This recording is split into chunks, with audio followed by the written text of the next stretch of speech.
The Detroit Pistons are sitting in a very interesting position on the latest Eastern Conference rankings on NBA.com. Is it too high? Is it too low? Let's talk about it and decide right here on Top Title Detroit. Let's go. Perfect.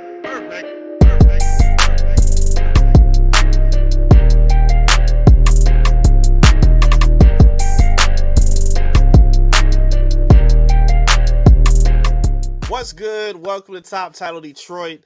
I am Eric Vincent, your host and Detroit Pistons beat reporter for ClutchPoints.com. Thank you so much for tuning in. I appreciate your time. Before we get things going on the video, please help us grow the channel by liking the video and subscribing to the channel as well. As we make our way up to 500 subscribers, I think we can make that happen just before the summer is over. So please tell a friend to lock in with us here at Top Title Detroit. I would really appreciate it. Let's talk a little bit about the Detroit Pistons. There was a Eastern Conference power ranking that just went out on NBA.com, done by John Schumann, and it was very interesting to see where he had the Detroit Pistons ranked. Out of all of the 15 teams of the Eastern Conference, the Detroit Pistons, according to the rankings, and this is their current landscape on where they are going into the season. This isn't what he thinks they're going to be at the end of the season. He thinks this is just where they are at this current moment. And at this current moment, he has the Pistons ranked as the fourth best team in the Eastern Conference. Is this reasonable? I would say it's a reasonable ranking for the Pistons right now. I kind of like it. I think there's a proper range in terms of rankings. Like, whenever people put rankings out, like, I think it's fair to not just put a rank of where you think they are in terms of what their one spot would be, but how high you think they can be, or you can argue them to be, and how low you think they can be as well. And I think 4 is reasonable in terms of how high they stand right now in the East, based on just what their roster landscape is. And I think you can make a case that they may even be as low as probably like 7 or 8 as well in the Eastern Conference. But I have no problem with the number 4 spot for the Detroit Pistons. Just giving a little bit of background of where the list lies. He has the number 1 team in the East as the Cleveland Cavaliers. Number 2, the New York Knicks. 3 belongs to the Orlando Magic. We'll get into them in just a minute. The Pistons at 4, the Atlanta Hawks at 5, Milwaukee Bucks standing at 6, 7, he has the Philadelphia 76ers. I thought that was kind of odd, but we can get into that in a second. Miami Heat, he has at 8, 9, Indiana Pacers, 10 belongs to the Toronto Raptors, 11, Chicago Bulls, 12, the Boston Celtics. I thought that was kind of low, but we'll get into the details in a little bit. The Charlotte Hornets hit 13, 14, he has the Washington Wizards, and at number 15 is the Brooklyn Nets. So that is the landscape in terms of the breakdown of the power rankings from 1 to 15, and the Pistons sit in the number 4 spot. Looking at what the Pistons have done this offseason, again, I think they've been one of the more talked about teams throughout this offseason, just based on the investigations going on with Malik Beasley and the betting allegations. Just seeing a lot of the offseason movement in terms of guys like Tim Hardaway leaving, the sign and trade additions of Karis LeVert, bringing in Duncan Robinson, re-signing Paul Reed back, and then seeing in the Summer League, seeing what the young guys like Ron Holland look like in terms of what their performance has been, drafting Chaz Lanier in the NBA draft with their second-round pick. We've seen some players that could have a pretty big impact already in the summer look like they could be taking a substantial leap in terms of their production or have a pretty significant impact for the Pistons this coming season. So, again, I think number 4 makes sense. I can see them being anywhere as lower as down to maybe 8. I think they're going to be a playoff team by the end of the season. I think going into the season right now, I do believe they are one of the 5 best teams in the Eastern Conference. I have no problem with Cleveland at 1. New York being at 2 or 3 makes sense to me. Orlando being as high as 3 makes sense. Again, in the range of where they are right now, I think you can argue that they could be as high as 3 after adding Desmond Bane and having a really good offseason with the draft and the free agency as well. I think you can argue them being as anywhere as high as 3 and maybe as low as 6 until we see that new roster kind of play out with the pieces that they've added this offseason. Again, Pistons at 4 makes sense to me. I'm okay with that. Atlanta being at 5 makes sense. I'm okay with that. Milwaukee at 6, I maybe would have had them a little bit higher. I kind of look at Milwaukee for the Pistons as like what the Golden State Warriors are to the Houston Rockets. Houston is a damn good team, but there's just always the one team they've always struggled with beating in their recent history, and that's been the Golden State Warriors. We saw them struggle in the first round of the playoffs where Jalen Green was hot and cold, and then they just weren't able to beat them in 7 games, even though it was kind of competitive on both sides.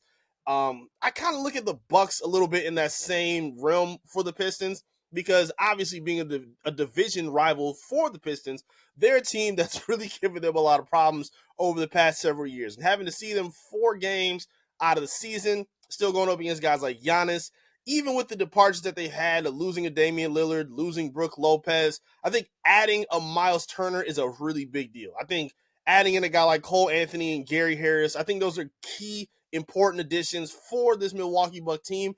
And I think Giannis is a guy that is good enough to elevate a lot of the guys around him, regardless of what his roster looks like. We've seen him do that basically throughout the majority of his career while he plays in his prime form. So to me, I wouldn't have a problem if someone put the Bucks a little bit higher or even higher than the Pistons, because I look at them as that team that the Pistons have to beat before we can crown them and immediately go in and say that they're better than them. But if you look at the roster from top to bottom, I'm not really upset, and I can understand the argument for having the Pistons a little bit higher than the Bucks just based on where they think the layout of their roster is right now. With a superstar Buddy and Cade Cunningham, having a healthy Jaden Ivey back, a third year for Asar Thompson with a full offseason in front of him, bringing in Tobias Harris as that steady veteran at the stretch 4, Jalen Duren, who was taking a step forward as the big man of the Pistons, playing with Isaiah Stewart, who's going to be back healthy after, dealing with the knee issues during the playoffs, Ron Holland doing his thing. We talked about the veterans they just added in Karis LeVert and Duncan Robinson to make up for losing Malik Beasley and Tim Hardaway Jr. I think those guys are very sufficient. Knowing what Karis LeVert has in terms of his versatile skill set as a scorer, and a guy that's been pretty committed to the defensive end. I just wrote a piece on clutchpoints.com. You can go check it out right now, where Karis talked about coming back to the Pistons, where he had a lot of his selling to basically come to the team from Tim Hardaway Jr., another former Michigan player, just like Duncan Robinson and Karis LeVert. And he also has familiarity playing under JB Bickerstaff as well, going back to his days in Cleveland, where Karis talked about where his game was able to evolve as a scorer, a passer, and most notably as a defender, because he said before he got to Cleveland, he wasn't really playing a lot of defense in the NBA. That wasn't something that he was asked to do when I think he was with Brooklyn. I think he played with Indiana just before he went to Cleveland. He said when he's in these spots, they weren't asking him to commit to that end. And knowing what the Pistons' identity is and JB Bickerstaff's philosophies, defense is top priority for the Detroit Pistons and the way JB coaches. So I think if you can get that buy-in from Karis and a little bit of that assistance from Duncan, even though he's not a great defender, I think you can see them kind of level out and take that next step and be sufficient help for the Pistons, even if they lose guys like Tim Hardaway Jr. and Beasley, who were fantastic for them last season. I think Karis and Duncan Robinson do have the ability to kind of fill in those roles, even if they don't make 300 threes the way that Malik Beasley did. I still do think they have enough skill set and talent in them as veteran scorers and players that have thrived in winning situations. I think their skill sets are useful enough to help out and aid the development of the young Detroit Pistons. Now, we've heard Trajan Langdon talk this offseason. He said his primary focus is still seeing what he has in this young core, knowing that they haven't played enough time together due to injuries and a lot of other issues. It's been hard to, over the last 4 years, get a full gauge on what the Pistons have and who is going to really be here for the long haul with this team, based on what we've seen over the past 4 to 5 seasons. So at this point, he wants to see how much or where the winning basketball can go with the healthy Jaden Ivey next to Cade Cunningham, with Asar Thompson hopefully taking an offensive leap and staying as a prime lockdown defender for the Detroit Pistons. What can they do with a guy like Tobias Harris in his final season? Again, as that steady veteran where they need a versatile scorer and defender at that stretch forward position. I think he's done a great job of that going back to last season, and I still think he makes sense in that position going into next season. Again, Dern is a guy that's really taken a lot of great steps forward on offense and defense. We saw him commit more to the defensive end in the second half of the year, where his fouling came down, and I think a lot of his IQ and intelligence on the court defensively really took a step forward in how he was playing. And it also was able to transform over to his offensive end as well, where he wasn't just involved as a lob threat for Cade, but we saw him really excel as a playmaker as well, dropping off passes to guys like Asar Thompson, who did a great job of cutting from the perimeter or from that dunker spot next to the lane for easy looks at the rim. We also saw Duren's ability to bring the ball up, find guys in the perimeter. Like, Duren's a very unselfish player, and I think JB did a really good job of putting him in the best positions to take advantage of a lot of those skill sets in terms of his passing and other things outside of just being a lob threat and a guy that gets dirty work rebounds and plays defense as well. Like, I'm really excited to see what they can do with Duren. And it's going to be a big year to see what this core looks like together, because that's going to be the most important thing. Again, I'm okay with bringing in guys like Duncan Robinson. I like what Karis LeVert could bring to this team, again, as a versatile scorer. But the number one priority and the most important thing that we need to see for the Detroit Pistons is seeing this young core play winning basketball together, play playoff basketball together, hopefully for at least 60-plus games. Like, we haven't seen a whole lot of cohesion with them because of so many injuries. Ivy breaking his leg last season. Asar dealing with blood clots. Duren has had ankle issues. Cade has spent a lot of time off the floor due to a lot of injuries since his rookie year. It's been a lot of issues for this team in terms of staying healthy, and now having a stable coach and front office to kind of put those pieces together and keep the leadership intact. It's going to be important for the players to stay on the court and gel together as much as they can in a wide open Eastern Conference that, again, is dealing with a lot of injuries. We saw Damian Lillard, who's going to be gone all season due to his Achilles tear, and he just went over to Portland. So he's gone now. He's no longer a threat in Milwaukee, no longer a threat within the Eastern Conference. He's off to a different path on the West. Tyrese Halliburton, obviously a big deal, missing in Indiana due to his injury that he just had in the finals. He's going to be gone all season. Jason Tatum, another huge name. These are the guys that are, going to be gone, and a big reason to why they're as far down as they are in these power rankings. I don't know if I would have Boston that low. I do think 12 is kind of unreasonable. I do like what they did, adding Anthony Simons. I do think losing Porzingis and Jrue Holiday and obviously Jason Tatum is a big deal. I still also think they're without Al Horford, who's a free agent, but I think Simons is a good addition for them. I would have them probably a little higher, maybe around 7 or 8.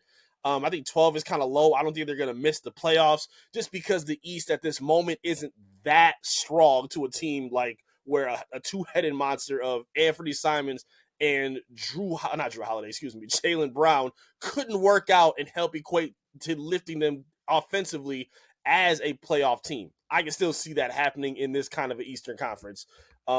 Again, it's a lot of space up at the top for the Pistons to make some moves. We just saw what they could do against a team like the Knicks when they weren't even at 100%. If things would have maybe shook out a couple different ways for them or some different plays, maybe they come out on top in that first round series. But based on where they are now with this roster, I like what the Pistons have, and I like where they stack up against a lot of these other teams. Teams like Cleveland have shown that they can be vulnerable. The Knicks have shown that they can be vulnerable. Orlando is a promising young team, but they still have to prove that they can take that step forward offensively as being one of the best defensive teams last season, but one of the worst offensive teams last season. Didn't really get a whole lot from KCP. Franz Wagner needs to take a step forward as a three-point shooter. And Paolo Banchero, who's one of my favorite players in basketball, he still's got to work on his efficiency in some other areas to show that he can be one of the best forwards and all-around two-way players in basketball, which I think he has the skill set to be. Miami's going to be a good team. Again, losing Jimmy Butler is going to be a big deal. Adding Norman Powell, I think, was good for them, but I still think they'll probably teeter around a play-in spot. I like Atlanta. I don't know if I think they'll be better than the Pistons. Bringing Nickeil Alexander-Walker was good. Adding another shooter in Luke Kennard, bringing in Kristaps Porzingis. They did a lot of good things, and they'll have, I think, Jalen Johnson back healthy, which is going to be a big deal for them. But yeah, it's a lot of talented teams in the Eastern Conferences. I'm not going to really look at the. I'm I'm not buying the Sixers. I know they have a lot of star talented guys, but this is the most injury plagued team in the Eastern Conference, maybe the entire NBA. And I still think they're going to have those problems with Paul George and Embiid. And I just don't buy that this roster is going to be able to hold up enough games to really stack out and be one of the better teams in the Eastern Conference, just based on what we've seen alone. So again, it's a lot of good teams here at the top. I do think the Pistons have a window where they could look like that Indiana Pacers team that got to the ECF earlier than people expected, or like Trae Young did after the year with Atlanta, where they beat the New York Knicks and made it to the ECF. Before, played against the Sixers, I think, if I'm not mistaken. Like, I think they can get to that point.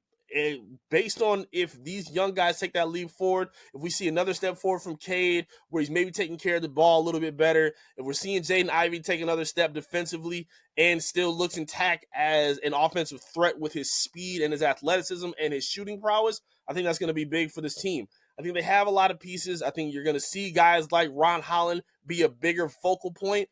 And again, if all these guys can gel together and kind of take the step forward in their respective roles, I think the Pistons are going to be that one sneaky team out of the East that really could make a scary run at the Eastern Conference. And I don't even think the 4 seed is much of a stretch based on where they were last year, finishing 6th. Shout out to Ashley the Trader, who had the courage of picking them as the 6th seed last year. I think he would be okay with this 4 spot. I'm okay with it too. I think it makes sense for them right now, and I can see them threatening forward towards the end of the season, assuming they all stay healthy, which is the biggest key for sure. But talk to me in the comments. I would love to hear from you. Where do you think the Pistons roster lies right now? And where do you think they're going to finish in the Eastern Conference by the end of the season? Do you think 4 makes sense? Is it too high? Is it too low? I want to hear your thoughts. Holla at me in the comment section. And again, please help us grow the channel by liking the video and subscribing to the channel as well. You can lock in with all my beat reporting at clutchpoints.com as well. And you can tap in with me on my social media at I am Eric Vincent. Thank you all so much for your time. I really appreciate you for being here. The offseason is almost over, so we will be getting back to Piston basketball very soon. And I'll have all that coverage for you right here at Top Title Detroit. Peace.